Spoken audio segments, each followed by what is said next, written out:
Big ಬಾಸ್ನಿಂದ ಹೊರಗೆ ಬಂದ ಮೇಲೆ ಒಳ್ಳೊಳ್ಳೆ ಸಾಂಗ್ಗಳನ್ನು ಕೊಟ್ಟಿದ್ದೀರಾ, ರ್ಯಾಪ್ ಹಾಡುಗಳನ್ನು ಕೊಟ್ಟಿದ್ದೀರಾ. ಅದರಲ್ಲಿ ಅಸಲಿ ಬಣ್ಣ ಮೊನ್ನೆ ಅಷ್ಟೇ ರಿಲೀಸ್ ಆದಂಥ ಹಾಡು ದೊಡ್ಡ ಮಟ್ಟದಲ್ಲಿ ಸೌಂಡ್ ಆಗ್ತಾ ಇದೆ. ಯಾರ ಅಸಲಿ ಬಣ್ಣವನ್ನು ಹೊರ ಹಾಕಿದ್ದೀರಾ ಅಂತ ಹೇಳಿ?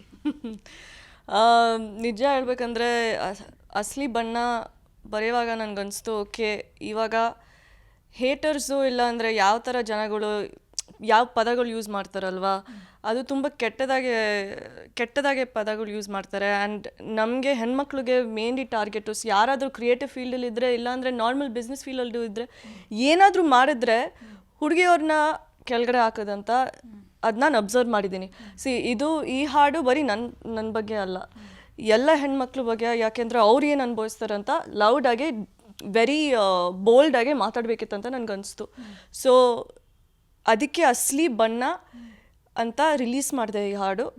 ಅವ್ರಿಗೂ ಗೊತ್ತಾಗಬೇಕು, ಅವ್ರು ಯಾವ ಪದಗಳು ಯೂಸ್ ಮಾಡಿದಾರೋ ನಮಗೆ, ನಾನು ಅದೇ ಪದಗಳು ಯೂಸ್ ಮಾಡಿಬಿಟ್ಟು ವಾಪಸ್ ಕೊಟ್ಟಿದ್ದೀನಿ ಅಷ್ಟೇ. ಓಕೆ, ಆ ಹಾಡನ್ನು ಇವಾಗ ಹೇಳ್ಬೋದಾ? ರ್ಯಾಪ್ ಸಾಂಗನ್ನು ಒಂದ್ಸತಿ ಹೇಳ್ಬಹುದಾ ಅಂತ ನೋಡೋಣ. ಈಗ ಲೈವ್ ಆಗಿ ಕೇಳೋದಕ್ಕೆ ನಮಗೂ ಕೂಡ ಆಸೆ. ಓಕೆ, ಆಯಿತು. ಕೆಟ್ಟದಾಗಿ ಕಾಮೆಂಟ್ ಹಾಕಿ ಸಾಯ್ತಾರೆ ಎಲ್ಲ ನಿಮ್ಮ ಕಿತ್ತುಗಿರೋ ಕಾಮೆಂಟ್ ನನಗೆ ಅವಶ್ಯಕತೆ ಇಲ್ಲ. ಮನೆಯಲ್ಲಿ ನಿಮಗ್ಯಾರ ಅಕ್ಕ ತಂಗಿರಿಲ್ವ? ನಿಮ್ಮ ಕಾಮೆಂಟ್ಸ್ ನೋಡಿ ಗೊತ್ತಾಯ್ತು ನಿಮ್ಗೆ ಎಜುಕೇಷನ್ ಇಲ್ಲ, ಕನ್ನಡ ಗೊತ್ತಿಲ್ಲ ಅಂತ ನಾನು ಯಾವತ್ತು ಹೇಳೇ ಇಲ್ಲ. ಕನ್ನಡ ಕಲಿ ಅಂತೀರ, ಕಲ್ಸಕ್ಕೊಬ್ರು ಬರಲಿಲ್ಲ, ಜೊಲ್ಬಿತ್ತೀರ 24 hours ಬೇರೆ ಕೆಲಸ ಇಲ್ಲ, ಮುಚ್ಕೊಂಡು ಹೋಗ್ರು. ನಾನು ಲೆವೆಲ್ಗೆ ಇನ್ನೂ ಬೆಳೆದಿಲ್ಲ. ಕೆಲವರಿಗೆಲ್ಲ ಟೀ ಮುಚ್ಕೊಂಡು ಹೋಗಿ ಅದು ಮುಚ್ಕೊಂಡೋಗಿ ಇದು ಮುಚ್ಕೊಂಡೋಗಿ ಚೆನ್ನಾಗಿ ಬೈದ್ಬಿಟ್ಟಿದ್ದೀರಾ. ಸೊ ಅದೆಲ್ಲ ತಲೆಗೆ ಹೆಂಗೆ ಬಂತು ನಿಮಗೆ ಅಂತ ಹೇಳಿ? ಯಾಕೆಂದರೆ ಓಕೆ, ಸೊ ಬೇಸಿಕ್ಲಿ ಇದು ನನಗೂ ಆ ಥರ ಕಾಮೆಂಟ್ಸ್ ಬಂದಿದೆ, ಅದೇ ಪದಗಳು ಯೂಸ್ ಮಾಡಿದ್ದಾರೆ. ಸೊ ಟೀ ಇರಲಿ, ಇಲ್ಲ ಅಂದರೆ ಬಿ ಇರಲಿ, ಆ ಥರ ಎಲ್ಲ ಪದಗಳು ನಾನು ಸತ್ತೋಗ್ಬೇಕು, ನಾನು ಏನಕ್ಕೆ ಬದುಕಿದ್ದೀನಿ, ಕರ್ನಾಟಕ ಇಲ್ಲಿ ಏನಕ್ಕೆ ನಾನು ಇಲ್ಲಿದ್ದೀನಿ, ಅದೆಲ್ಲ ಬಂದಿತ್ತು. ನನಗೆ ಏನಕ್ಕೆ ಈ ಥರ ಮಾತಾಡ್ತಿದ್ದಾರೆ ಅಂತ ನನಗೆ ಅರ್ಥ ಆಗಲಿಲ್ಲ. ಯಾಕೆಂದರೆ ನಾನು ಇಲ್ಲಿ ಬಂದಿರೋದು, ನಾನು ಅಲ್ಲಿ US ಇಂದ ಬಂದಿರೋದು ಬಿಕಾಸ್ ನಾನು ಇಲ್ಲಿ ಇರಬೇಕಂತ, ನಾನು ಕನ್ನಡ ನಮ್ಮ ಭಾಷೆ ಕಲಿಬೇಕಂತ. ಸೊ ಲೈಕ್ ಈ ಕಾಮೆಂಟ್ಸ್ ಎಲ್ಲ ಬಂದರೆ ನಂಗೆ ಒಂಥರ ತುಂಬ ಬೇಜಾರಾಗಿತ್ತು. ಸೊ ವಾಟ್ ನಿಮಗೂ ಅನಿಸ್ಬೇಕು ಅದು ಹೆಂಗೆ ಅನ್ಸುತ್ತಂತ. ಯಾಕೆಂದರೆ ಬರೀ ನನಗಲ್ಲ, ಲೈಕ್ ಎಷ್ಟು ನಾನು ಅಬ್ಸರ್ವ್ ಮಾಡಿದ್ದೀನಿ, ಎಷ್ಟು ಹೆಣ್ಮಕ್ಳಿಗೆ ಈ ಥರ ಮಾತಾಡ್ತಾರಂತ, ಲೈಕ್ ಈ ಥರ ಪದಗಳು ಯೂಸ್ ಮಾಡ್ತಾರೆ. ಅವ್ರು ಅನ್ಕೋತಾರೆ ಓಕೆ ಪರವಾಗಿಲ್ಲ, ನಾವು ಏನಾದರೂ ಹೇಳ್ಕೊಂಡು ಹೋಗ್ತೀವಿ, ಜನಗಳು ಅವ್ರಿಗೆಲ್ಲರೂ ಸುಮ್ಮನಿರ್ತಾರಂತ. ಯಾಕೆ ಸುಮ್ಮನಿರಬೇಕು ಅಲ್ವಾ? ಅದಕ್ಕೆ ಉತ್ತರ ಕೊಟ್ಟಿದ್ದೀನಿ ಇದರಿಂದ. And it's for every women, no matter what it is. Okay, ಇಲ್ಲಿ ಗಮನಿಸ್ಬೋದು ಇತ್ತೀಚೆಗೆ ಈ ಥರ ಬ್ಯಾಡ್ ಕಮೆಂಟ್ ಮಾಡೋದಾಗಿರ್ಬೋದು, ಅಥವಾ ಸಂದೇಶಗಳನ್ನು ಮೆಸೇಜ್ಗಳನ್ನು ಮಾಡೋದಾಗಿರ್ಬೋದು, ಕೆಟ್ಟ ಪದಗಳನ್ನು ಬಳಸೋದಾಗಿರ್ಬೋದು, ಅಂಥವ್ರಿಗೆ ವಾರ್ನ್ ಮಾಡಿದ್ದಾರೆ ಅಂತಲೇ ಹೇಳ್ಬೋದು. ಏನು ಕೆಲವು ಪದಗಳಲ್ಲಿ ನಿಮ್ಮ ಮೆಸೇಜಲ್ಲಿ ನಿಮ್ಮ ಮುಖ ಗೊತ್ತಾಗ್ತಿದೆ, ನೀವೆಂಥವ್ರು ಅಂತ ಗೊತ್ತಾಗ್ತಿದೆ ಅಂತ ಎಲ್ಲ ಹೇಳಿದ್ದೀರಾ. ಯಾವಾಗ ಇದೆಲ್ಲ ಕುತ್ಕೊಂಡು ಬರೆದ್ರಿ? ಅದಕ್ಕೆ ತಗೊಂಡ ಟೈಮ್ ಆಗಿರ್ಬೋದು, ಆ ಬರೆಯುವಂಥ ಸಂದರ್ಭದಲ್ಲಿ ಏನೇನು ತಲೆಯಲ್ಲಿ ಓಡ್ತು ಅಂತ ಹೇಳಿ? ನಿಜ ಹೇಳ್ಬೇಕಂದ್ರೆ ಐ ಥಿಂಕ್ ಈ ಹಾಡು ರೆಡಿ ಆಗಿತ್ತು ಸೆಕೆಂಡ್ ಟೈಮ್ ನಾವು ಬಿಗ್ ಬಾಸ್ ಮನೆಗೆ ಹೋಗಿದ್ವಲ್ವ, ಅದಾದಮೇಲೆ ರೆಡಿ ಆಗಿತ್ತು. ನನಗೆ 100,000 ಕಾಮೆಂಟ್ಸ್ ಬಂದಿತ್ತಲ್ವ. ಸೊ ಅದಾದಮೇಲೆ ನನಗೆ ಟ್ರಿಗರ್ ಆಗಿತ್ತು. ಯಾಕೆಂದರೆ ನನಗೆ ಗೊತ್ತಿರಲಿಲ್ಲ, ನಾನು ಇನ್ನೂ ಕಲಿತಾ ಇದ್ದೀನಿ. ನಾನು ಅಂದ್ಕೊಂಡಿದ್ದೆ ಓಕೆ ವಾಟ್, ನಾನು ಏನಾದರೂ ಬರಿಬೇಕು, ನಾನು ತುಂಬ ಬೋಲ್ಡ್ ಆಗಿರಬೇಕು. ಯಾಕೆಂದರೆ ಸುಮ್ಮನೆ ಇದ್ದರೆ ಲೈಕ್ ನಾನು ಡಿಪ್ರೆಷನ್ಗೆ ಹೋಗ್ಬಿಟ್ಟಿದ್ದೆ, ಆಂಗ್ಸೈಟಿ ಎಲ್ಲ ಬಂದಿತ್ತು. ಸೊ ನನಗೆ ಆ ಥರ ಆಗಿದ್ರೆ ಇನ್ನೊಬ್ರಿಗೆ ಇನ್ನೇನಾಗುತ್ತಲ್ವಾ. So it can actually lead to so much more ಅಂತ. ಆ್ಯಂಡ್ ಕೂತ್ಕೊಂಡು ಬರಿತಾ ಇದೆ, ಓಕೆ ಈ ಥರ ಬರಿಬೇಕು. ಆ್ಯಂಡ್ ಇದು ಅವರೇ ನಾನು ಸ್ಕ್ರೀನ್ಶಾಟ್ಸು ತೊಗೊಂಡಿದ್ದೀನಿ, ನನ್ನ ಹತ್ರ ಸ್ಕ್ರೀನ್ಶಾಟ್ಸು ಇದೆ, ಅವ್ರು ಏನೇನು ಹೇಳಿದ್ದಾರೆ ಅಂತ. ಆ ಪದಗಳನ್ನ ಯೂಸ್ ಮಾಡಿಬಿಟ್ಟು ಓಕೆ ನೋಡೋಣ, ಅವ್ರಿಗೆ ವಾಪಸ್ ಕೊಡಲೇಬೇಕಂತ. ಏನಾದರೂ ಇರಲಿ ಅದೇ ಪದಗಳು ಯೂಸ್ ಮಾಡಿಬಿಟ್ಟು ವಾಪಸ್ ಕೊಡೋದು.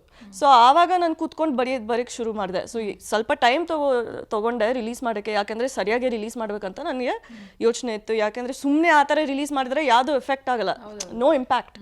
ಸೊ ಚೆನ್ನಾಗೇ ರಿಲೀಸ್ ಮಾಡಬೇಕಂತ ನಾನು ಯೋಚನೆ ಮಾಡಿಬಿಟ್ಟು ಓಕೆ ಟೈಮ್ ಆಯಿತು ಸ್ವಲ್ಪ. And almost Bigg Boss season 11 ಬಂದಿದೆ. ಬಟ್ ಇವಾಗಲೇ ಈ ಟೈಮಲ್ಲಿ ಸರಿಯಾಗಿದೆ ರಿಲೀಸ್ ಮಾಡೋಕ್ಕೆ. ಯಾಕೆಂದರೆ ಎಷ್ಟು ಕೇಸಸ್ ಎಲ್ಲ ನಡೀತಾ ಇದೆ ಹೆಣ್ಮಕ್ಳ ಬಗ್ಗೆ, like all the rape cases and everything that's happening. ಯಾಕೆ ನಾವು ಸ್ಟ್ಯಾಂಡ್ ತೊಗೊಬಾರ್ದು ಅಂತ ನನಗನ್ನಿಸ್ತು. So release it. And okay, ಇದಾದಮೇಲೆ ಹೆಣ್ಮಕ್ಳು ನಿಮಗೆ ಏನೇನು ಮೆಸೇಜ್ಗಳು ಮಾಡಿದ್ದಾರೆ, ಈ ಹಾಡು ನೋಡಿ ಏನೇನು ಹೇಳಿದ್ದಾರೆ, ಅವ್ರ ಬಗ್ಗೆ ಯಾರ ಬಗ್ಗೆ ನೆನ್ಪು ಮಾಡ್ಕೊಳ್ಬೋದು. ಆ್ಯಂಡ್ ಈ ರಿಲೀಸ್ ಮಾಡುವಂಥ ಸಂದರ್ಭದಲ್ಲಿ ಪ್ರೆಸ್ ಮೀಟ್ ಕೂಡ ಮಾಡಿದ್ರೆ, ಅಲ್ಲೂ ಕೂಡ ಬಿಗ್ ಬಾಸ್ನ ಹಲವು ಮಂದಿ ಬಂದಿದ್ರು, ನಿಮ್ಮ ಫ್ರೆಂಡ್ಸ್ ಎಲ್ಲ ಬಂದಿದ್ರು. ಅವರೆಲ್ಲ ಪರ್ಸ್ನಲಿ ನಿಮ್ಗೆ ಏನೇನು ಹೇಳಿದ್ರು ಅಂತ ಹೇಳಿ? ಪರ್ಸ್ನಲಿ ಅವ್ರು ಏನು ಹೇಳಿದ್ರು ಅಂದರೆ, ಅವ್ರಿಗೂ ತುಂಬ ಅವ್ರಿಗೂ ಪರ್ಸ್ನಲ್ ಆಗಿ ಎಕ್ಸ್ಪೀರಿಯನ್ಸಸ್ ಆಗಿದೆ ಈ ಥರ. ಸೊ ಅದರಿಂದ ಎಸ್ಪೆಷಲಿ ತನಿಷಾ ಅವರು ಹೇಳ್ತಿದ್ರು, ಅವ್ರಿಗೂ ಪರ್ಸ್ನಲ್ ಆಗಿ ಈ ಥರ ಎಕ್ಸ್ಪೀರಿಯನ್ಸ್ ಆಗಿದೆ. ಸೊ ಅದಕ್ಕೆ ನಾವು ಸುಮ್ಮನೆ ಇದ್ದರೆ ಏನೋ ಜನಗಳು ಅಡ್ವಾಂಟೇಜ್ ತೊಗೋತಾರೆ ಅಂತ ತುಂಬ ಸಪೋರ್ಟ್ ಕೊಟ್ಟರು ಅವ್ರು ಎಲ್ಲರೂ. ಆ್ಯಂಡ್ ಹೆಣ್ಮಕ್ಳು ಆ್ಯಕ್ಚುಲಿ ಅವರು ನನಗೆ ಮೆಸೇಜ್ ಮಾಡಿದ್ದಾರೆ, ಅಕ್ಕ ನಾನು ನಿಮ್ಮ ಥರ ಆಗಬೇಕಂತ, ಲೈಕ್ ನಿಮ್ಮ ಥರ ಬೋಲ್ಡ್ ಆಗಿರಬೇಕು, ಏನಾದರೂ ಹೇಳಬೇಕು ವಾಪಸ್ಸು. ಆ್ಯಂಡ್ ಅವ್ರಿಗೂ ಸ್ವಲ್ಪ ಇನ್ನೂ ಧೈರ್ಯ ಬಂದಿದೆ ಅಂತ ನನಗನ್ಸುತ್ತೆ. And that is a very good thing. ಏನಾದರೂ ಸ್ವಲ್ಪ ಚೂರಾದರೂ ಸ್ವಲ್ಪ ಡಿಫ್ರೆನ್ಸ್ ಮಾಡೋಕ್ಕೆ ಆಗುತ್ತಂದರೆ ದ್ಯಾಟ್ ಈಸ್ ಇಂಪಾರ್ಟೆಂಟ್ ಅಲ್ವಾ. ಸೊ ಬಟ್ ಎಲ್ಲರೂ ಬಿಗ್ ಬಾಸ್ ಕಂಟೆಸ್ಟೆಂಟ್ಸು ತುಂಬ ಸಪೋರ್ಟ್ ಕೊಟ್ಟಿದ್ದಾರೆ ಅಂತ ನನಗನ್ಸುತ್ತೆ. ಆ್ಯಂಡ್ ಎಸ್ಪೆಷಲಿ ರಕ್ಷಕ್ ಅವರು, ಪವಿ, ಸಿರಿ ಮ್ಯಾಮ್ ಮತ್ತು ತನಿಷಾ ಆ್ಯಂಡ್ ಐಶ್ವರ್ಯ ರಂಗರಾಜನು ಬಂದಿದ್ದರು. ಸೊ ಅದರಿಂದ ಲೈಕ್ ಇಟ್ ವಾಸ್ ನಂಗೆ ತುಂಬ ಲೈಕ್ ಒಂದು ಸಪೋರ್ಟ್ ಸಿಸ್ಟಮ್ ಥರ ಇತ್ತು. It was beautiful feeling. ಈಗ ಕುತ್ಕೊಂಡು ಕಮೆಂಟ್ ಮಾಡೋರ ಮನೆಯಲ್ಲೂ ಕೂಡ ಅಕ್ಕ ತಂಗಿ ಇರ್ತಾರೆ, ಅವರು ಕೂಡ ಹೆಣ್ಣಿನ ಹೊಟ್ಟೆಯಿಂದನೇ ಬಂದಿರ್ತಾರೆ, ಅವ್ರಿಗೂ ತಾಯಿ ಇರ್ತಾರೆ. ಸೊ ನಾವು ಇನ್ನೊಬ್ರಿಗೆ ಮೆಸೇಜ್ ಮಾಡೋದು ಅಥವಾ ಕಮೆಂಟ್ ಮಾಡುವಂಥ ಸಂದರ್ಭದಲ್ಲಿ ಹುಷಾರಾಗಿ ಮಾಡೋಣ ಅಂತ ಯೋಚನೆ ಮಾಡ್ತಿಲ್ಲ. ಎಲ್ಲರೂ ಕೂಡ ವಿದ್ಯಾವಂತರೇ ಆಗಿರ್ತಾರೆ, ಯಾರು ಕೂಡ ಅನ್ಎಜುಕೇಟೆಡ್ ಆಗಿರೋದಿಲ್ಲ. ಸೊ ಅಂಥವರಿಗೆ ಇನ್ನಾದರೂ ದಯವಿಟ್ಟು ಕಡಿಮೆ ಮಾಡಿ ಇಂಥ ಕೆಟ್ಟ ಸಂದೇಶಗಳನ್ನು, ಅದು ಹೆಣ್ಣು ಮಕ್ಕಳನ್ನ ಕೆಟ್ಟದಾಗಿ ನೋಡೋದನ್ನ ನಿಲ್ಲಿಸಿ ಅಂತ ನಿಮ್ಮ ಕಡೆಯಿಂದ ಹೇಳೋದಾದ್ರೆ ಯಾವ ರೀತಿ ಹೇಳ್ತೀರಾ ಅಂತ ಹೇಳಿ. ಲೈಕ್ ನೀವೇ ಹೇಳಿದ್ರಿ, ನಿಮಗೂ ಅಕ್ಕ ಇದ್ದಾರೆ, ನಿಮಗೂ ತಂಗಿಗಳಿದ್ದಾರೆ, ಮತ್ತು ನಿಮಗೂ ಅಮ್ಮ ಇದ್ದಾರೆ, ಎಷ್ಟು. ಆ್ಯಂಡ್ ಆ ಥರ ಯಾರಾದರೂ ನಿಮ್ಮ ಅಪ್ಪ ಅಮ್ಮಂಗೆ, ನಿಮ್ಮ ಅಮ್ಮಂಗೆ ಮತ್ತು ಅಕ್ಕ ತಂಗಿರಿಗೆ ಆ ಥರ ಬೈದರೆ ನಿಮಗೆ ಹೇಗೆ ಅನಿಸುತ್ತೆ? ಸೊ ಆ ಥರ ಮಾಡೋಕ್ಕೆ ಹೋಗ್ಬಿಡಿ ಅಂತ ನಾನು ಹೇಳ್ತೀನಿ. ಯಾಕೆಂದರೆ ಜನಗಳಿಗೂ ಫೀಲಿಂಗ್ಸ್ ಇರುತ್ತೆ. ನಾವು ಏನಾದರೂ ಓಕೆ ನನ್ನ ಪ್ರಕಾರ ಓಕೆ, ನಾನು ಸೆಲೆಬ್ರಿಟಿ ಇದ್ದರೆ ಸೆಲೆಬ್ರಿಟಿ, ಇಲ್ಲ ಅಂದರೆ ಯಾರಾದರೂ ಇದ್ದರೆ ಪರವಾಗಿಲ್ಲ, ಬಟ್ ಯೋಚನೆ ಮಾಡಿ, ಹೆಣ್ಮಕ್ಳ ಬಗ್ಗೆ ಯೋಚನೆ ಮಾಡಿ. ಯಾಕೆಂದರೆ ನಾವೇ ಲೈಕ್ ನಿಮ್ಮ ಅಮ್ಮನೇ ನಿಮಗೆ ಜನ್ಮ ಕೊಟ್ಟಿರೋದಲ್ವಾ. ಸೊ ಅದರಿಂದ ನೀವು ಬೈತಾನೆ ಇದ್ದರೆ ಲೈಕ್ ಅದು ಎಲ್ಲಿ ಹೋಗ್ತೀವಿ? ಲೈಕ್ ನಾವು ಜೊತೆಗೆ ನಾವು ಸಪೋರ್ಟ್ ಮಾಡಬೇಕು, ಒಂದು ಸಪೋರ್ಟ್ ಸಿಸ್ಟಮ್ ಥರ ಇರಬೇಕು. ಸೊ ಬೈಯೋಕ್ಕೆ ಹೋಗ್ಬಿಡಿ. ಯಾಕೆ ಆ ಥರ ಪದಗಳು ಯೂಸ್ ಮಾಡ್ತೀರಾ ಅಂತ ನನಗೆ ಅರ್ಥ ಆಗಲ್ಲ. ನಿಮ್ಗೆ ಅನಿಸುತ್ತೆ ಓಕೆ ಆ ಥರ, ಅವ್ರಿಗನ್ಸುತ್ತೆ ಓಕೆ ಆ ಥರ ಪದಗಳು ಯೂಸ್ ಮಾಡಿದ್ರೆ ನಮಗೆ ಅಟೆನ್ಷನ್ ಸಿಗುತ್ತಂತ. ಏನಕ್ಕೆ? Like you don't, it's not necessary. ನಿಮಗೆ ಅರ್ಥ ಆಗಲ್ಲ ನಮಗೆ ಫೀಲಿಂಗ್ಸ್ ಹೆಂಗಿರುತ್ತೆ ಅಂತ. ನಮಗೆ ಎಷ್ಟು ನಾವು ನಮ್ಮ ಮನ್ಸಿಗೆ ತೊಗೋತೀವಿ ಅಂದರೆ ಲೈಕ್ ಇಟ್ಸ್ ವೆರಿ ಟ್ರಾಮಟೈಸಿಂಗ್ ಒಂಥರ, ಆ ಥರ ಆಗುತ್ತಂತ ನನಗನ್ನಿಸ್ತು. ಸೊ ಅದಕ್ಕೆ ನಿಲ್ಲಿಸಿ ಇದೆಲ್ಲ. ಅದೇ ಒಂದು ಲೈನಲ್ಲಿ ಹೇಳಿದ್ದೀನಲ್ವ, ನಿಮ್ಮ ಮನೇಲೇ ನೀವು ಏನಾದರೂ ನೋಡ್ಕೊಂಡು ಹೋಗ್ರಿ ಪ್ಲೀಸ್. ಲೈಕ್ ನಿಮಗೆ ಎಷ್ಟು ಪ್ರಾಬ್ಲಮ್ಸ್ ಏನಾದರೂ ಇದ್ದರೆ, ಇಲ್ಲಾಂದ್ರೆ ಪ್ರಾಬ್ಲಮ್ಸು ಇರಬಾರ್ದು, ಯಾರಿಗೂ ಇರಬಾರ್ದು, ಬಟ್ ನಿಮಗೂ ಒಳ್ಳೇದಾಗಲಿ, no matter what it is, ಅವ್ರಿಗೂ ಒಳ್ಳೇದಾಗಲಿ. ಆ್ಯಂಡ್ ಬಟ್ ಇದೆಲ್ಲ ನಿಲ್ಲಿಸಿ ಅಷ್ಟೇ. ಗೊತ್ತಿದ್ರೆ ನಿಮ್ಗೆ ಪ್ರೆಸೆಂಟ್ ಸಿಚುವೇಶನ್ನು, ಒಂದು ಮೆಸೇಜು, ರೇಣುಕಾ ಸ್ವಾಮಿ ಕೊಲೆ ಆಗಿರೋದು ಕೂಡ ಆತ ಕಳಿಸಿರುವಂಥ ಪ್ರೈವೇಟ್ ಫೋಟೋಗಳಾಗಿರ್ಬೋದು, ಅಥವಾ ಆತ ಪವಿತ್ರ ಗೌಡ ಅವರಿಗೆ ಕಳಿಸಿರುವಂಥ ಸಂದೇಶ ಆಗಿರ್ಬೋದು. ನಿಮ್ಮ ಹಾಡೂ ಇದಕ್ಕೂ ತುಂಬ ಸಾಮ್ಯತೆ ಇದೆ. ಸೊ ನೀವು ನಿಲ್ಲಿಸಿ, ಇಂಥದ್ದೆಲ್ಲ ಮಾಡಬೇಡಿ ಅಂತ ನೀವು ಈ ಕಡೆ ಹಾಡಿನ ಮೂಲಕ ಸಂದೇಶ ಕೊಟ್ಟಿದ್ದೀರಾ. ಇಲ್ಲಿ ಆಗಿರೋದು ಕೂಡ ಆತ ಎಲ್ಲೋ ಕೂತ್ಕೊಂಡು ಆತನ ಪ್ರೈವೇಟ್ ಫೋಟೋಗಳನ್ನ ಕಳಿಸಿರುವಂಥದ್ದಾಗಿರ್ಬೋದು, ಅಥವಾ ಮೆಸೇಜ್ ಮಾಡಿರುವಂಥದ್ದಾಗಿರ್ಬೋದು. ಇದರಿಂದನೇ ಒಂದು ಕೊಲೆನೇ ನಡೆದು ಹೋಗಿದೆ. ಏನು ಹೇಳ್ತೀರಾ? ರೇಣುಕಾ ಸ್ವಾಮಿ ಅಂತಹ ಎಷ್ಟೋ ಜನ ಇರಬಹುದು ಹೆಣ್ಮಕ್ಳಿಗೆ ಕಾಟ ಕೊಡುವಂಥವ್ರು. ಈ ಘಟನೆ ನಡೆದಂಥ ಸಂದರ್ಭ ನಿಮ್ಮ ತಲೆಯಲ್ಲಿ ಓಡಿದ್ದೇನು ಅಂತ ಹೇಳಿ. ಸೊ ಅದೆಲ್ಲ ನಡೆಯುವಾಗ ನನಗೆ ತುಂಬ ಬೇಜಾರಾಗಿತ್ತು. ಆ್ಯಂಡ್ ಯಾಕೆಂದರೆ ಯಾವುದೋ ಹೆಣ್ಮಕ್ಳಿಗೆ ಆ ಥರ ಮಾತಾಡಿದ್ರೆ ಅಫ್ಕೋರ್ಸ್ ಬೇಜಾರಾಗುತ್ತೆ. ನಾವು ಎಷ್ಟು ಸುಮ್ಮನಿರೋಕ್ಕಾಗತ್ತಲ್ವಾ. ಸೊ ಅವರು ವಾಪಸ್ ಕೊಟ್ಟಿದ್ದಾರೆ, ಲೈಕ್ ಅವರು ಮಾತಾಡಿದ್ದಾರೆ ಅನಿಸುತ್ತೆ ನನಗೆ. ಇದ್ರ ಬಗ್ಗೆ ನಾನು ಜಾಸ್ತಿ ಮಾತಾಡೋಕ್ಕೆ ಹೋಗಲ್ಲ, ಯಾಕೆಂದರೆ ನನಗೂ ಅಷ್ಟು ಸ್ಪಷ್ಟವಾಗಿ ನಂಗೆ ಕನ್ನಡನೂ ಬರಲ್ಲ. ಸೊ ಅದ್ರ ಬಗ್ಗೆ ಏನಾದರೂ ಸರಿಯಾಗಿ ಹೇಳೋಕ್ಕೆ ಹೋಗಲ್ಲ ಅಂದರೆ ಎಲ್ಲಿ ಹೋಗ್ತೀನೋ. But at the same time it's not right. Like ಬೋಲ್ಡಾಗಿ ಸ್ಟೇಟ್ಮೆಂಟ್ ಕೊಡಬೇಕು, ಯಾಕೆಂದರೆ ನಾವು ನಿಜ ಸುಮ್ಮನೆ ಇರೋಕ್ಕಾಗಲ್ಲ. ನಾನಂತೂ ಸುಮ್ಮನೆ ಇರಲ್ಲ. ಸೊ ಇವಾಗ ಏನಾಗಿರೋದು ರೇಣುಕಾ ಸ್ವಾಮಿ ಕೇಸಲ್ಲಿ ಅದು ಕಾನೂನಿಗೆ ಬರೋದು. ನನ್ನ ಇಟ್ಸ್ ನಾಟ್ ಮೈ ಬಟ್ ಆ ಥರ ಹುಡುಗರು ಆ ಥರ ಮಾಡಬಾರ್ದು ಅಷ್ಟೇ. Like don't do that. ನೀವು ಕೂಡ ಎಲ್ಲ ಒಂದು ಕಡೆ ಹೇಳ್ಕೊಂಡಿದ್ದೀರಿ ದರ್ಶನ್ ಅವರ ಅಭಿಮಾನಿ ನಾನು ಅಂತ ಹೇಳಿ. ಅವರನ್ನು ಮೀಟ್ ಕೂಡ ಮಾಡಿದ್ದೀರಾ ಅಂತ ಅನಿಸುತ್ತೆ ಒಂದ್ಸತಿ. ಈಗ ಅವರ ಪ್ರೆಸೆಂಟ್ ಸಿಚುವೇಶನ್ನು ಆ್ಯಂಡ್ ಅವ್ರು ಒಳಗಿರೋದ್ರಿಂದ ಇಂಡಸ್ಟ್ರಿಗೆ ತುಂಬ ಕಷ್ಟ ಆಗ್ತಿದೆ, ಅವರ ಹೆಸರಲ್ಲಿ ಅದೆಷ್ಟೋ ಜನ ಊಟ ಮಾಡ್ತಿದ್ರು ಅಂತೆಲ್ಲ ಹೇಳ್ತಾರೆ. ಸೊ ಈ ಥರ ಸಿಚುವೇಶನ್ ನೋಡಿದಾಗ ನಿಮಗೆ ಏನು ಅನಿಸುತ್ತೆ ಅಂತ ಹೇಳಿ. ನಾನು ಯಾರೂ ಅಲ್ಲ ಇದ್ರ ಬಗ್ಗೆ ಏನು ಮಾತಾಡೋಕ್ಕೆ, ಯಾಕೆಂದರೆ ಲೈಕ್ ತುಂಬ ಸೆನ್ಸಿಟಿವ್ ಟಾಪಿಕ್ಕು ನನಗನ್ಸುತ್ತೆ. ಸೊ ನನಗೇನು ಗೊತ್ತಿಲ್ಲ, like I don't want to talk about it ಅಂತ ಅಷ್ಟೇ. ಒಳ್ಳೆಯದಾಗಲಿ. ಈಗ ಆಫ್ಟರ್ ಬಿಗ್ ಬಾಸ್ಗೆ ಒಂದಲ್ಲ 2 ಸತಿ ಒಳಗೆ ಹೋಗ್ಬಿಟ್ಟು ಬಂದ ಬಳಿಕ ನಿಮ್ಮ ಲೈಫ್ ಹೇಗಿದೆ? ಎಲ್ಲಿ ಹೋದರೂ ಜನ 100% ನಿಮ್ಮನ್ನ ಬಿಗ್ ಬಾಸ್ ಇಶಾನಿ ಅಂತಲೇ ಗುರುತಿಸ್ತಾರೆ, ಫೋಟೋ ತಗೊಳ್ತಾರೆ. ಆ ಖುಷಿಯನ್ನು ನೋಡುವಾಗ ಯಾವ ಥರ ಸಂಭ್ರಮಿಸ್ತೀರಾ ನೀವು ಅಂತ ಹೇಳಿ? ನಂಗೆ ತುಂಬ ಖುಷಿ ಆಗುತ್ತೆ ಆ್ಯಕ್ಚುಲಿ. ಆ್ಯಂಡ್ ಇವಾಗ ನಂದು ಹಾಡ್ ಬಗ್ಗೆ ಇವಾಗ ಜನಗಳು ಅಪ್ರೋಚ್ ಮಾಡ್ತಿದ್ದಾರೆ ಅದರಿಂದ. ಸೊ ಅದರಿಂದನೂ ನಂಗೆ ತುಂಬ ಖುಷಿಯಾಗಿದೆ. ಬಟ್ ಆಬ್ವಿಯಸ್ಲಿ ಬಿಗ್ ಬಾಸಿಂದ ಆ ವೇದಿಕೆನೇ ಸಿಕ್ಕಿರೋದು ನನಗೆ ತುಂಬ ನನಗೆ I am very grateful for it ಅಂತ.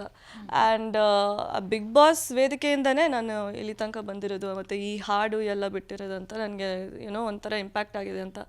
So definitely it is like ಜನಗಳು ಬಂದರೆ ಓಕೆ ನನ್ನ ಜೊತೆ ಪಿಕ್ಚರ್ಸ್ ತೊಗೋತಾರೆ. ಎಲ್ಲ ಕಡೆ ಹೋದರೆ ಅವರು ರೆಕಗ್ನೈಸ್ ಮಾಡ್ತಾರೆ. ಓ ಮ್ಯಾಮ್ ನೀವು ಆ ಹಾಡು ಬಿಟ್ಟಿದ್ದೀರಲ್ವ, ತುಂಬ ಇಷ್ಟ ಆಯಿತು, ಓಕೆ ಬಿಗ್ ಬಾಸ್ ಅಂತ ಬಂದು ಹೇಳ್ತಾರೆ. ಸೊ ನಂಗೆ ತುಂಬ ಲೈಕ್ ಇಟ್ ಹಂಬಲ್ಸ್ ಯು ಅಲ್ವಾ. ನನಗೆ ಲೈಕ್ ಓಕೆ ಪ್ರೀತಿನೂ ಕೊಡ್ತಾ ಇದ್ದಾರೆ ಅಂತ ನನಗೆ ತುಂಬ ಖುಷಿ ಆಗುತ್ತೆ. ಪ್ರೀತಿನೇ ಕೊಡಬೇಕಂತ ನನಗೂ ತುಂಬ ಆಸೆ ಇರೋದು. ಸೊ ನಾನು ಪ್ರೀತಿ ಕೊಡ್ತೀನಿ ವಾಪಸ್, ಯಾಕೆಂದರೆ ಅದೇ ಮುಖ್ಯ. ಲೈಕ್ ಜನಗಳಿಂದನೇ ನಾವು ಕಲಿಯೋದು, ನಾವು ಬೆಳೆಯೋದು, ನಾವು ಏನಾದರೂ ಇದ್ರೆ like it's not even about ಬೆಳೆಯೋದಂತ, ಬಟ್ ಆ ಪ್ರೀತಿಯಿಂದನೇ ನಮಗೆ ಎಷ್ಟು it fills you with love. ನನಗೂ ತುಂಬ ಖುಷಿ ಆಗುತ್ತೆ, ಅವ್ರಿಗೂ ತುಂಬ ಖುಷಿ ಆಗುತ್ತೆ. So it's mutual feeling. Bigg Boss ಮನೆಯಿಂದ ಹೊರಗೆ ಬಂದ ಬಳಿಕ ಏನು ಮಾಡ್ತಾ ಇದ್ದೀರಾ ಅನ್ನೋದಿರುತ್ತೆ. ಈಗ ಹಾಡು ಬಿಟ್ಬಿಟ್ಟು ಆ್ಯಕ್ಟಿಂಗ್ ಏನಾದ್ರು ಮಾಡ್ತಾ ಇದ್ದೀರಾ, ಬೇರೆ ಏನೇನದರಲ್ಲಿ ತೊಡಗಿಸ್ಕೊಂಡಿದ್ದೀರಾ, ನಿಮ್ಮನ್ನು ಏನು ಕೆಲಸ ಮಾಡ್ತಾ ಇದ್ದೀರಾ ಅಂತ ಹೇಳಿ? ಓಕೆ, ಸೊ ಆಬ್ವಿಯಸ್ಲಿ ಸೊ ನನಗೆ ಈ ಹಾಡು ಇವಾಗ ರಿಲೀಸ್ ಮಾಡ್ತಾನೆ ಇರ್ತೀನಿ ಎವ್ರಿ ಮಂತ್. ಆ್ಯಂಡ್ ಒಂದು ಆ್ಯಕ್ಚುಲಿ ನೆಟ್ಫ್ಲಿಕ್ಸಲ್ಲಿ ನನಗೆ ಆಫರ್ ಬಂದಿದೆ. ಸೊ ಅದರಲ್ಲಿ ಏನೋ ಮಾಡಬೇಕಂತ ಪ್ಲ್ಯಾನ್ಸ್ ಇದೆ. ಏನು ರಿವೀಲ್ ಮಾಡೋಕ್ಕೆ ಹೋಗಲ್ಲ ಈಗ, ಬಟ್ ಅದು ಒಂದು ಪ್ರಾಜೆಕ್ಟ್ ಇದೆ. ಮತ್ತು ಇನ್ನೊಂದು ಆಬ್ವಿಯಸ್ಲಿ ಮೂವೀಸು ಎಲ್ಲ ಆಫರ್ಸ್ ಬರ್ತಿದೆ. ಬಟ್ ನೋಡ್ತಾ ಇದ್ದೀನಿ ನಾನು ಯಾವುದು ನನಗೆ ಸೂಟ್ ಆಗುತ್ತಂತ, ನನ್ನ ಕ್ಯಾರೆಕ್ಟರ್ಗೆ ಸೂಟ್ ಆಗುತ್ತಂತ ಯೋಚನೆ ಮಾಡಿಬಿಟ್ಟು ನಾನು ಆ ಸಿಚುವೇಶನ್ ಲೈಕ್ ಆ ಪ್ರಾಜೆಕ್ಟ್ನ ತೊಗೋತಾ ಇದ್ದೀನಿ ಅಷ್ಟೇ. ಓಕೆ, ಇಶಾನಿ ಅವರು ಬಿಗ್ ಬಾಸ್ ಮನೇಲಿರುವಾಗ ಮೈಕಲ್ ಜೊತೆ ತುಂಬ ಕ್ಲೋಸ್ ಇದ್ರಿ. ಹೊರಗೆ ಬಂದಾಗ ಗೊತ್ತಾಗಿದ್ದು ನಿಮಗೆ ಮೈಕಲ್ಗೆ ಆಲ್ರೆಡಿ ಗರ್ಲ್ ಫ್ರೆಂಡ್ ಇದ್ದಾರೆ ಅನ್ನೋದು. ಸೊ ಅದಾದ ಬಳಿಕ ಸ್ವಲ್ಪ ಅಂತರ ಕಾಯ್ದುಕೊಂಡಿದ್ದೀರಾ ಅನ್ನೋ ಮಾತು ನನಗೆ ಎಲ್ಲೋ ಗೊತ್ತಾಯಿತು. ಅದು ನಿಜಾನಾ? ಆ್ಯಕ್ಚುಲಿ ಅವರು ಕೂಡ ನಿಮ್ಮ ಜೊತೆ ತುಂಬ ಚೆನ್ನಾಗಿದ್ರು ಒಳಗಿರುವಾಗ. ಹೊರಗೆ ಬಂದ ಮೇಲೆ ಅಲ್ಲಿರುವಂಥ ಟೈಮಲ್ಲಿ ಮೈಕಲ್ ಎಲ್ಲೂ ಹೇಳ್ಕೊಂಡಿರಲಿಲ್ಲ ನನಗೆ ಲವರ್ ಇದ್ದಾರೆ ಅಂತ ಹೇಳಿ. ಸೊ ಹೊರಗೆ ಬಂದ ಬಳಿಕ ನಿಮಗೆ ಸತ್ಯ ಗೊತ್ತಾದಾಗ ಏನು ಅನ್ನಿಸ್ತು? ಆ ಟೈಮಿಂದ, ಆ ನೋವಿಂದ ಹೇಗೆ ಹೊರಗೆ ಬಂದ್ರಿ ಅಂತ ಹೇಳಿ? ನಂಬಿದ್ರಿ, ನಿಮಗೆ ನಂಬಿಕೆ ದ್ರೋಹ ಆಗಿದೆ, ಓಪನ್ ಆಗಿ ಹೇಳೋದಾದರೆ? ಓಪನ್ ಆಗಿ ಹೇಳ್ಬೇಕಂದ್ರೆ ಆಬ್ವಿಯಸ್ಲಿ ನಾನು ಸ್ವಲ್ಪ ಸ್ಟುಪಿಡ್ ಆಗಿದ್ದೀನಿ ಅಂತ ನನಗನ್ನಿಸ್ತು. ಯಾಕೆಂದರೆ ಹೌದು, ಅದರಿಂದ ನಾನು ನಂಬ್ಕೊಂಡಿದ್ದೆ ಓಕೆ ಇದು ಜೆನ್ಯೂನ್ ಆಗಿ ಏನು ಕನೆಕ್ಷನ್ ಫಾರ್ಮ್ ಆಗುತ್ತಂತ. ಆ್ಯಂಡ್ ಆಚೆ ಬಂದಮೇಲೆ ಕೇಳಿಸ್ಕೊಳ್ಳುವಾಗ ಓಕೆ ಅವ್ರಿಗೂ ಗರ್ಲ್ ಫ್ರೆಂಡ್ ಇದೆ ಅಂತ ನಂಗೆ ತುಂಬ ಬೇಜಾರಾಗಿತ್ತು. ಆ್ಯಂಡ್ ಒಂಥರ ಲೈಕ್ ಹಾರ್ಟ್ ಬ್ರೇಕ್ ಥರ ಆಗಿತ್ತು ನನಗೆ. ಆ್ಯಂಡ್ ಬಟ್ ನಾವು ಮಾತಾಡ್ಕೊಂಡಿದ್ವಿ. ಓಕೆ ಅವರು ಎಕ್ಸ್ಪ್ಲೇನ್ ಮಾಡಿದ್ರು. ಆ್ಯಂಡ್ ನನಗೆ ಅಷ್ಟೇ ಲೈಕ್ ಅದಾದಮೇಲೆ ನಾನು ಡಿಸ್ಟೆನ್ಸ್ ಇರಬೇಕಂತ ನಾನು ಅಂದ್ಕೊಂಡಿದ್ದೆ. ಓಕೆ ವಾಟ್, ನನಗೆ ಇದ್ರ ಬಗ್ಗೆ ಏನೋ like I don't want to be near him. ಅವ್ರ ಗರ್ಲ್ ಫ್ರೆಂಡ್ ಇದ್ದಾರೆ, ಅವ್ರು ಏನಾದರೂ ಮಾಡ್ಕೊಂಡು ಹೋಗಲಿ ಅಂತ ನಾನು ಬಿಟ್ಬಿಟ್ಟು ನನ್ನ ಲೈಫ್ ನಾನು ನೋಡ್ಕೊಡ್ತೀನಿ, ಏನಾದರೂ ಮಾಡ್ಕೊಂಡು ಹೋಗಲಿ ಅಷ್ಟೇ. ಯಾಕೆ ನೀವು ಎಲ್ಲರನ್ನ ಬೇಗ ನಂಬ್ತೀರಾ ಅಂತ ಹೇಳಿ? ಎಲ್ಲರೂ ನಮ್ಮವರು ಅಂತ ಇಮಿಡಿಯೇಟ್ ಅವ್ರನ್ನೆಲ್ಲರನ್ನೂ ಕೂಡ ನಾನು ಅಬ್ಸರ್ವ್ ಮಾಡಿದ್ದೀನಿ, ಯಾರೇ ಆಗಿರಲಿ ತುಂಬ ಬೇಗ ನಂಬ್ತೀರಾ. ಎಲ್ಲ ಕೂತ್ಕೊಂಡು ಯಾರೋ ಏನೋ ಕಮೆಂಟ್ ಮಾಡಲಿ, ಬಟ್ ನೀವು ನಿಮ್ಮನ್ನು ಹತ್ತಿರದಿಂದ ನೋಡಿದವ್ರಿಗೆ ಗೊತ್ತಿರುತ್ತೆ ಇಶಾನಿ ಏನು ಅಂತ. ನಮ್ಗಳಿಗೆ ಗೊತ್ತು, 5-6 ಸತಿ ನಾವು ಭೇಟಿಯಾಗಿದ್ದೀವಿ, ಮಾತುಕತೆ ಮಾಡಿದ್ದೀವಿ, ಕೂತಿದ್ದೀವಿ, ಚರ್ಚೆ ಮಾಡಿದ್ದೀವಿ. ಏನಂದರೆ ಇನ್ನು ಮುಗ್ಧ ಮನಸ್ಸಿನ ಮಗು ಮನಸ್ಸಿನ ಹುಡುಗಿ, ಬೇಗ ಯಾಕೆ ನಂಬ್ತೀರಾ ಅಂತ ಎಲ್ಲರನ್ನು? ನನಗೆ ಗೊತ್ತಿಲ್ಲ, ಅದು ಒಂದು ಅಡ್ವಾಂಟೇಜಾ ಡಿಸ್ಅಡ್ವಾಂಟೇಜ್ ಅಂತ ನನಗೆ ಗೊತ್ತಿಲ್ಲ. ಬಟ್ ಅದೇ ಐ ಥಿಂಕ್ ನನ್ನ ಪ್ರಾಬ್ಲಮ್ಮು. ಲೈಕ್ ನಾನು ತುಂಬ ಬೇಗ ನಂಬಿದ್ರೆ ನನಗೆ ಹರ್ಟ್ ಆಗುತ್ತಂತ. ಆ್ಯಂಡ್ ಕೆಲವ್ರಿಗೆ ಲೈಕ್ ನನ್ನ ಆ ರೀತಿಯಲ್ಲಿ ಮಾತಾಡೋದು ನನಗೂ ಸರಿಯಾಗಿ ಬರಲ್ಲ. ಆ್ಯಂಡ್ ನನಗೆ 2 ಸೈಡ್ಸ್ ಇದೆ. ನಾನು ತುಂಬ ಇಮೋಷ್ನಲ್ ಆಗಿಬಿಡ್ತೀನಿ, ಇಲ್ಲಾಂದರೆ ನಾನು ಫುಲ್ಲು ಔಟ್ಬರ್ಸ್ಟು, ಹಂಗೆ ಮಿಡ್ಲಲ್ಲಿರೋಕ್ಕಾಗಲ್ಲ ನನಗೆ.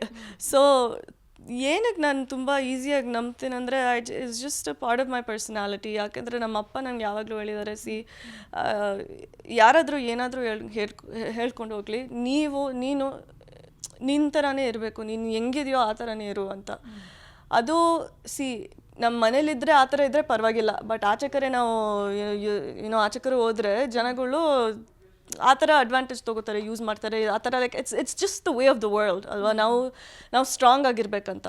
ಸೊ ಅದು ನಾನು ಕಲಿತಾ ಇದ್ದೀನಿ.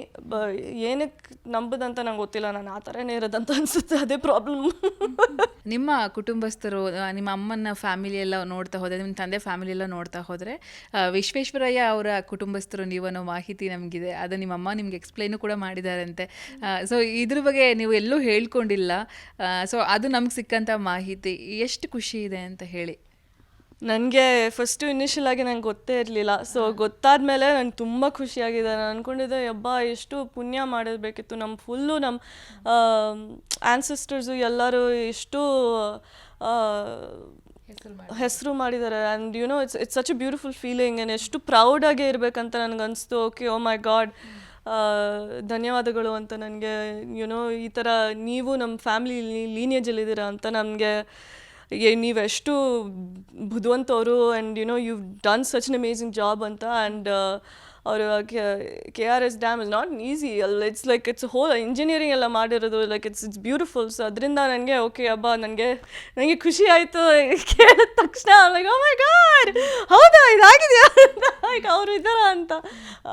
ಸೊ ಅವ್ರಿಗೂ ನಮಸ್ಕಾರ ಅಂತ ಹೇಳ್ತೀನಿ. And it's a very beautiful feeling. ಹಾಡಲ್ಲೂ ಕೂಡ ನೀವು ಮೆನ್ಷನ್ ಮಾಡಿದ್ದೀರಾ, ಕರ್ನಾಟಕದಲ್ಲಿ ಯಾಕಿದೆಯಾ ಹೋಗು ಅಂತ ಹೇಳ್ತೀರಾ, ಕರ್ನಾಟಕ ಏನು ನಿಮ್ಮ ಅಪ್ಪಂದ ಅಂತ ನೀವು ಕೇಳಿದ್ದೀರಾ.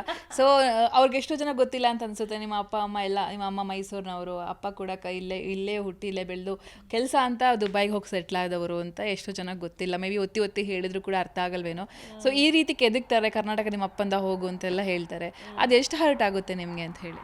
ನಂಗೆ ತುಂಬ ಹರ್ಟ್ ಆಗುತ್ತೆ. ಯಾಕೆ ಅಂದರೆ ಆಬ್ವಿಯಸ್ಲಿ ನಂಗೆ ಗೊತ್ತು, ನಮ್ಮ ಅಮ್ಮ ಮೈಸೂರಲ್ಲೇ ಬೆಳೆದಿರೋದು ಆ್ಯಂಡ್ ಮೈಸೂರಲ್ಲೇ ಹುಟ್ಟಿರೋದು. ಸೊ ನಮ್ಮ ಅಪ್ಪ ಬೆಂಗಳೂರಲ್ಲೇ ಬೆಳೆದಿರೋದು, ಬೆಂಗಳೂರಲ್ಲೇ ಹುಟ್ಟಿರೋದು. ಸೊ ನಾವು ಮೂವ್ ಮಾಡಿದ್ದೀವಿ ದುಬೈಗೆ ಅಂತ, ನಾನು ಒಂದು ಫಾರಿನ್ ಹುಡುಗಿ ಥರ ಇದ್ದೀನಿ ಅಂತ ಎಲ್ಲರೂ ನೋಡ್ತಾ ಇದ್ದಾರೆ.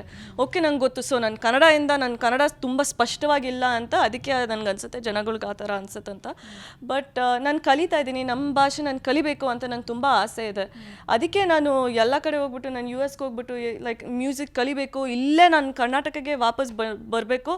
ಯಾಕೆಂದರೆ ನಮ್ಮ ಭಾಷೆ ನಾನು ಕಲಿಬೇಕು, ಮತ್ತು ನಮ್ಮ ಕರ್ನಾಟಕಕ್ಕೆ ಒಂದು want to make a difference ಅಂತ ನನಗನ್ನಿಸ್ತು. ಸೊ ಅದಕ್ಕೆ ನಾನು ಲೈಕ್ ನನ್ನ ಲೀನಿಯೇಜು ಸರ್ ಎಂ ವಿಶ್ವೇಶ್ವರಯ್ಯವ್ರಿಗೆ ಹೋಗ್ತಾರೆ, ಆಮೇಲೆ ತ್ಯಾಗರಾಜ ಅವ್ರಿಗೂ.